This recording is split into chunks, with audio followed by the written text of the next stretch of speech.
বিসমিল্লাহির রাহমানির রাহিম। শুরু করছি মহান আল্লাহর নামে। আমার আজকের গল্পটি। রানা আর রাজিয়া একে অপরকে ভালোবাসে। রাজিয়ার বাড়ির সবাই তাদের বিষয়ে জানে। তারা তাদের বিয়ে দিতে রাজি। কিন্তু রানার মা ভাইজেরা রাজি না। তারা রাজিয়াকে মোটেই পছন্দ করে না।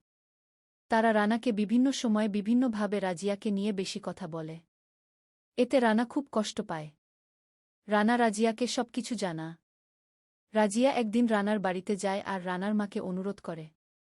রাজিয়া রানার মাকে বলে কি আমরা একে অপরকে অনেক ভালোবাসি, আপনি আমাদের সম্পর্কটা মেনে নিন। কিন্তু রানার মা রাজিয়াকে অপমান করে বাড়ি থেকে তাড়িয়ে দেয়।